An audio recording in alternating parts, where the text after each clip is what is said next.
Hello दोस्तों, आपका मेरे चैनल गीतांजलिज़ और लाइन ऑफ थिंकिंग पर हार्दिक स्वागत है। और मैं हूँ गीतांजलि। और मैं यहाँ पर रोज़ मतलब जब भी मेरे वीडियोज़ आते हैं, हर बार नया टॉपिक होता है, क्योंकि मेरे टॉपिक रियलिटी बेस्ड होते हैं, कोई हवा में बात नहीं करती हूँ मैं। और ये बहुत ज़्यादा मतलब कहते हैं ना, समझदार लोगों के लिए, कोई यहाँ पे मैं एंटरटेन करने के लिए नहीं बैठी हूँ। मैं सिर्फ़ आप लोगों को जागरूक करने के पर्पज़ से वीडियो बनाती हूँ, क्योंकि मुझे ये सब पसंद है। क्योंकि मैं देखती हूँ, मैं गौर करती हूँ, मैं उस पर ध्यान देती हूँ। अगर आप लोगों को ध्यान नहीं गया हो तो इसीलिए मैंने वीडियो बनाए हैं कि आप लोग भी देखिए। आज का टॉपिक थंबनेल देख के ज़ाहिर-सी बात है, फिर से वही चीज़ कि समझ आ गया होगा कि अगर बच्चों की संगत देखी जाती है तो माँ-बाप की क्यों नहीं। जैसे माँ-बाप जिस तरह के लोगों के साथ बैठेंगे, उसका असर पूरे परिवार पर, बच्चों पर पड़ेगा, और वो डायरेक्ट ही पड़ता है।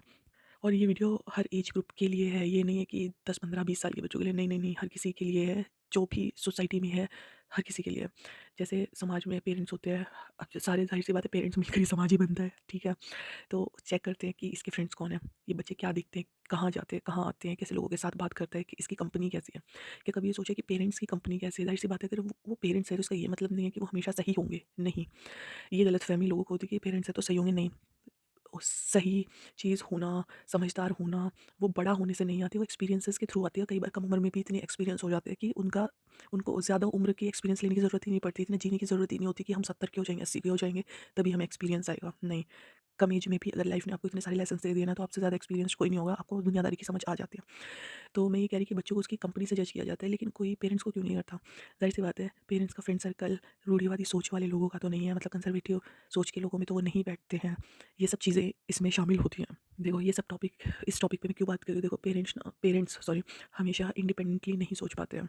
उनके ऊपर हमेशा असर रहता है, प्रभाव रहता है रिश्तेदारों का, जो बहुत ज़्यादा खतरनाक होता है। स्पेशली मेंशन किया है मैंने, बहुत ज़्यादा डेंजरस होता है। अगर रिश्तेदारों ने सिखा दिया, कुछ बोल दिया, तो उसका असर बहुत ज़्यादा जल्दी होता है मम्मी-पापा के ऊपर। सोशल सर्कल, वो सोसाइटी में कैसे लोगों के साथ बैठते हैं, उनका उठना-बैठना कैसे लोगों के साथ है, उनकी सोच कैसी है, ओपन माइंडेड है या कंज़र्वेटिव टाइप्स है, उस वो डायरेक्ट कनेक्ट करता है। दूसरा, लोग क्या कहेंगे? भाई, ये लाइन तो हर बच्चा सुनता है, हर घर में सुनते हैं कि लोग क्या कहेंगे? बच्चे का मतलब मेरा हर एज ग्रुप में होता है।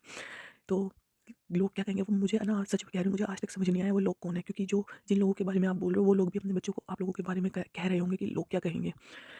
हँसी आती है मुझे इस लाइन के ऊपर। देखो, पेरेंट्स के ऊपर कितना, वो जब इन सब चीज़ों से, इन रिश्तेदारों से, सोशल सर्कल से, इन सब से डायरेक्ट इन पे असर पड़ता है, तो वो देखते हैं बच्चों के ऊपर, उन उन बच्चों पे प्रेशर डालते हैं करियर को लेकर कि तुम्हें ये करियर लेना है, आजकल ये चल रहा है, वो चल रहा है। उनके बच्चों ने ये किया, ये बन गए, ये किया, वो बन गए। प्रेशर डालते हैं, कंपैरिज़न शुरू कर देते हैं।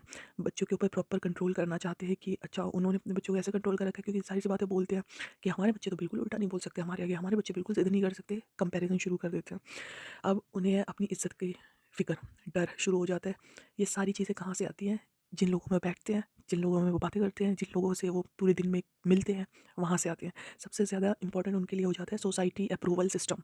मतलब कि सोसाइटी ने जो भी नियम बनाए हैं, उन पे हमारा बच्चा खरा उतरना चाहिए। वही करियर को लेकर, कल्चर को लेकर, बच्चों पे माँ-बाप का पूरा कंट्रोल होना चाहिए। माँ-बाप अपनी इज़्ज़त का बहुत ज़्यादा ध्यान रखते हैं। बेशक बच्चे के मन में क्या चल रहा है, बच्चे की लाइफ़ कैसी होनी चाहिए, उससे कभी-कभी लगता है जैसे उन्हें कोई फ़र्क ही नहीं पड़ता है। नहीं, ये एक्सेप्शंस में होता है कि कई बार मम्मी-पापा बिल्कुल ही नहीं सोचते हैं। उन्हें सोचना चाहिए इस बारे में।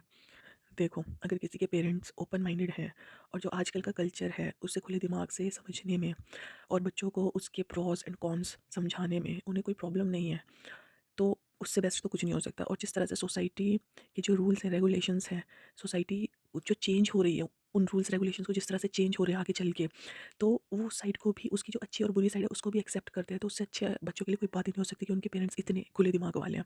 और अगर पेरेंट्स ये समझते कि हमारे टाइम में ऐसा होता था, अब ये हो रहा है, अगर इन सब चीज़ों में पहले और अब में अगर पेरेंट्स ने बैलेंस बना लिया ना, तो वो अपने बच्चों का करियर, हेल्थ, रिलेशनशिप्स, उसमें गाइड करने में उनसे बेटर कोई हो ही नहीं सकता। फिर तुम्हें किसी की भी ज़रूरत नहीं है किसी से गाइडेंस लेने की, अगर पेरेंट्स ने ही ये सब चीज़ें समझ ली तो।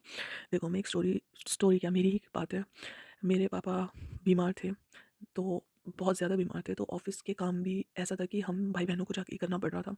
तो मैं ऑफ़िस में गई पापा के साथ, हर बार ही गई। तो वहाँ पे उनके कोई फ्रेंड थे, तो वो कहते थे कि बेटी को लेके आने का क्या काम है? बेटे हैं तो इन्हें लेके आया कर, लड़की को ऑफ़िस में लाने का क्या काम है? इसे मत लाया कर। वो ये सब चीज़ें मेरे सामने बोली उन्होंने, लेकिन मेरे पापा ने उस चीज़ को पूरी तरह से इग्नोर कर दिया। उन्होंने कभी ये चीज़ ही मुझ पर हावी नहीं होने दी कि उनके दोस्त ने ऐसा बोला, नहीं। उन्होंने वहाँ पे वो डिसीज़न लिया, उन्होंने कि मेरा बच्चा सही है, चाहे लड़का है, लड़की है, वो हर काम कर सकता है। तो उन्होंने अपने दोस्त की बात को ना मानकर पूरा लड़की को पूरा, मतलब कहते हैं ना, सम्मान देना कि नहीं, ये भी सारे काम कर सकती है। तो मैं ये बता रही हूँ कि मेरे पापा के ऊपर, मेरे पेरेंट्स, मम्मी-पापा के ऊपर इन सब चीज़ों का असर नहीं पड़ा, तो मैं बाकी लोगों को भी कहना चाहती हूँ कि आप अपने बच्चों में विश्वास करें, ठीक है? लोग क्या कह रहे हैं, क्या नहीं कह रहे यार, आपके बच्चे हैं, सेवा वही करेंगे आपकी, तो ज़ाहिर-सी बात है ना, आपको भी अपने बच्चों का देखना पड़ेगा कि उनको क्या पसंद है, क्या नापसंद है। क्योंकि हर चीज़ बच्चा मन में लेके बैठा रहता है कि मेरे साथ ऐसा किया था, मेरे साथ वैसा किया था, तो आपको ऐसा-वैसा नहीं करना है। माँ-बाप अच्छा ही सोचते हैं, लेकिन अगर वो खुले दिमाग से, अब इतना नेट चल रहा है, गूगल चल रहा है, इतनी ज़्यादा चीज़ें हैं जागरूक होने के लिए, तो वहाँ से देखिए ना, लोग क्या कहेंगे, लोगों से पूछना, उन सबको बंद कीजिए। देखो, पेरेंट्स, जो भी पेरेंट्स सुन रहे हैं और जो भी हैं, वो अपने पेरेंट्स को ये वीडियो सुनाएँ कि देखो, पेरेंट्स का एक्सपीरियंस को तो कोई डिफीट नहीं कर सकता, उसको तो कोई पीछे छोड़ ही नहीं सकता, क्योंकि उन्होंने बहुत दुनिया देखी है, वो हमें इस धरती पर लेकर आए हैं। तो ज़ाहिर-सी बात है, उनका तो मुकाबला कोई कर ही नहीं पाएगा उनके एक्सपीरियंस का। लेकिन अब क्या है, सिचुएशंस और कंडीशंस सब चेंज हो रही हैं। दूसरी कंट्रीज़ का असर भी हम पर पड़ रहा है, उनके कल्चर का असर भी हम पर दिखता है। तो पूरी तरह तो अब आपके वाला टाइम हम अप्लाई नहीं कर सकते कि हमारे टाइम में इस एज में शादी होती थी, इस एज में बच्चे होते थे, ठीक है? नहीं, अब वो चीज़ नहीं हो सकती है। अब आपको वो जो आपके रूल्स एंड रेगुलेशंस हैं ना, उसमें अल्टरेशन की ज़रूरत है, उसमें बदलाव कीजिए। जैसे शादी की एज पहले थी 18, 19, 20 साल, मेरे पेरेंट्स के टाइम की बता रही हूँ मैं। अब एज 30 प्लस हो गई है, क्योंकि पहले बस ये था कि शादी करनी है, बच्चे पैदा करने हैं, इन पे परिवार की ज़िम्मेदारी डाल दो। लेकिन अब क्या है, अब बच्चे जो हैं वो अपने करियर पे फ़ोकस करना चाहते हैं। भाई, पहले वो इतना अर्न करना चाहते हैं, अपनी लाइफ़ को जीना चाहते हैं, बाद में जाके 35 और 40s में वो शादी करना पसंद करते हैं। ज़ाहिर-सी बात है, ठीक है यार, भगवान ने हमें इस धरती पर भेजा है, पहले हम अपने लिए तो कुछ कर लें यार, लोगों ने जो रूल्स बना दिए उसके अकॉर्डिंग हमें जीना पड़ेगा। नहीं, करियर जो है, करियर का जो कंपैरिज़न है, आप उसे बंद कीजिए, क्योंकि आपके बच्चे में कौन-सी स्किल है, क्या पता वो क्या बन जाए बड़ा होके, क्या पता उसे राइटिंग का शौक हो, उसे म्यूज़िक का शौक हो, आप उसको उसकी स्किल पर ध्यान देने के लिए बोलिए। दूसरों के बच्चों से कंपेयर मत कीजिए, क्योंकि उनके बच्चों में जो कैपेबिलिटी है वो कर रहे हैं, आप अपने बच्चे को देखिए ना। तीसरी बात, स्पिरिचुअलिटी, बच्चों को ज़्यादा धार्मिक बनाओ, क्योंकि धार्मिक जो है, धर्म जो है, वो हमें मतलब नर्म बनाता है, ठीक है, इमोशनल बनाता है। लेकिन अब उसको अंधविश्वास पे मत लेके जाओ कि मतलब पढ़ाई तो सेकंड उस पे रख दिया, पूजा पाठ करोगे, ये जल चढ़ाओगे, वो जल चढ़ाओगे तो तुम फर्स्ट आ जाओगे, नहीं, ऐसा नहीं होगा।